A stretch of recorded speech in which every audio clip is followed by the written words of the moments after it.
Sorry, मैं mic on करना भूल गई थी। तो हम पढ़ रहे हैं हिंदी साहित्य का इतिहास और ये क्लास 7 है।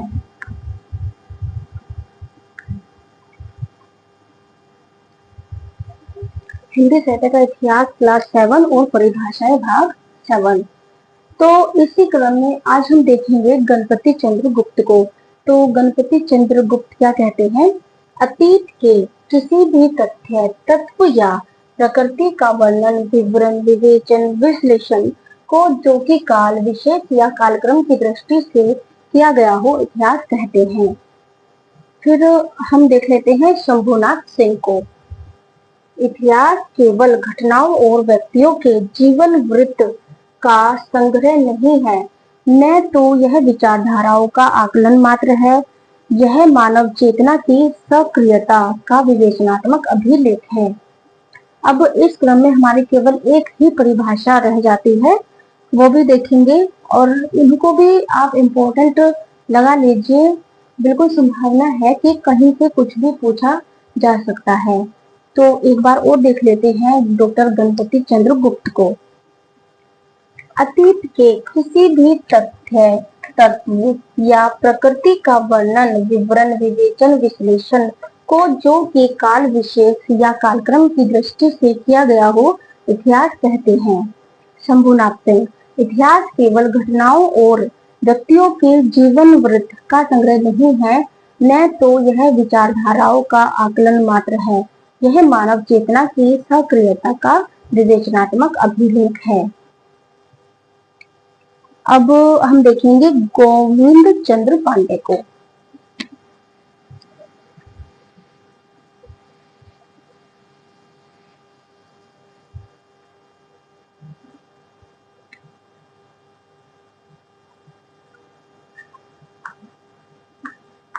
गोविंद चंद्र पांडे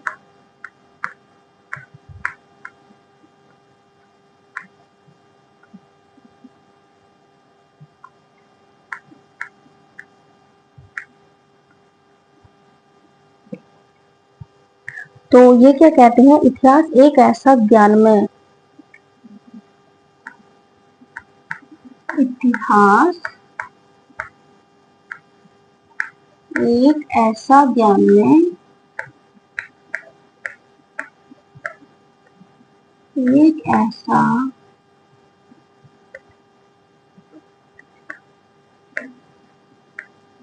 ज्ञानमय अनुशासन है, जिसके माध्यम से ज्ञानमय अनुशासन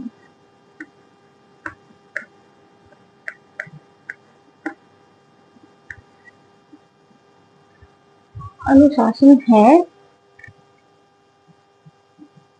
जिसके माध्यम से किसी देश की अनुशासन है,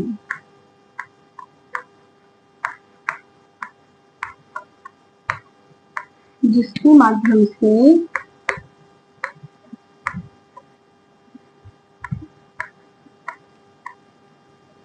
किसी देश की,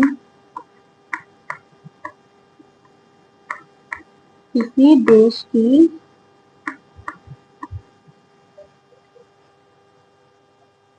सभ्यता और संस्कृति को देखा परखा जा सकता है। किसी देश की सभ्यता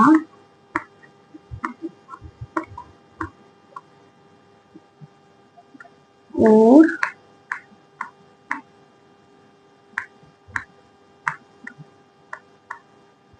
संस्कृति को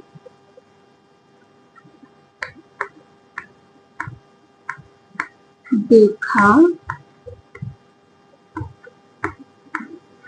परखा जा सकता है। तो गोविंद चंद्र पांडे जी क्या कहते हैं? इतिहास एक ऐसा ज्ञान में अनुशासन है, जिसके माध्यम से किसी देश की सभ्यता और संस्कृति को देखा परखा जा सकता है।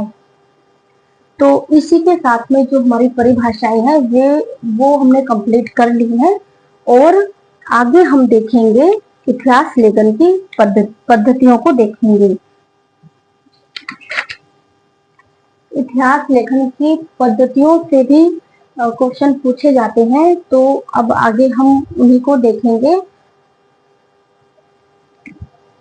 गोविंद पांडे चंद्र को एक बार और देख लेते हैं। इतिहास एक ऐसा ज्ञानमय अनुशासन है जिसके माध्यम से किसी देश की सभ्यता और संस्कृति को देखा परखा जा सकता है। देखिए साथियों, हमने थोड़ा थोड़ा कर अपनी पूरी परिभाषाएं कंप्लीट कर ली हैं, और परिभाषाएं मैंने ऐसी कराई है कि इनमें से यदि परिभाषाओं में से कोई क्वेश्चन आता है तो इन परिभाषाओं से बाहर नहीं जा सकता है। आगे हम इतिहास लेखन की पद्धतियों को देखेंगे, और अगर आपको मेरी क्लास अच्छी लगती है तो प्लीज चैनल को सब्सक्राइब करें, लाइक करें और शेयर करें, और अपना एक विचार कमेंट बॉक्स में जरूर दें। धन्यवाद।